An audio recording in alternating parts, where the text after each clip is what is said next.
মেলা আছে বুঝছো, তুমি আমাকে কিছু টাকা দাও না, 500 টাকার মতো, আমি কিছু কিনবো ঘুরবো। 500 টাকা লাগবে? দিচ্ছি। থ্যাংক ইউ মা, টাটা। ঠিক আছে, তাড়াতাড়ি আসবে। আজকে তো মেলা, তো আমি আজকে ভাবছি মেলা যাবো বন্ধুদের সাথে, তো তুমি আমাকে কিছু টাকা দিতে পারবে? মেলা হচ্ছে কি যাবো, টাকা লাগবে তোকে? না বেশি লাগবে না, আমাকে 100 টাকা দিলেই হবে। আচ্ছা ঠিক আছে, দিচ্ছি। আজকে থেকে যাবি না? আচ্ছা মা, ঠিক আছে। নে 100 টাকা দিলাম, ঠিক আছে। আর বাসলি ঘুরে নিয়ে আসবি। আচ্ছা আচ্ছা।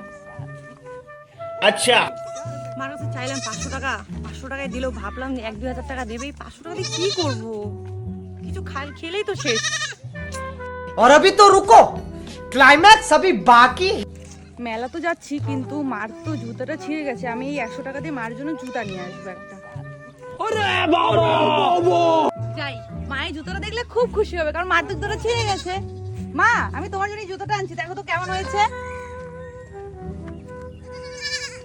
জুতোটা তো ভালো, কিন্তু তোকে তো দিয়েছিলাম আমি 100 টাকা। আমি ওখান থেকেই তোমার জন্য নিয়ে এসেছি মা। বাহ, খুব ভালো করছিস রে মা। मतलब कुछ भी। আসলাম। আসলাম, আমি তো ওই চিন্তায় আছি যে তোর দিদি কখন আসছে, তুই এতক্ষণ পরে আসলি। তোর তুমি যে 500 টাকা দিচ্ছ ওটাতে কিছুই হয়নি জানো, বন্ধু বান্ধবের সামনে আমাকে অপমানিত হতে হয়েছে, এবার থেকে বেশি করে টাকা দিবে তো ব্যাগ, মেলাতে ঘুরে থেকে 500 টাকা দেয় নাকি? A few moments later.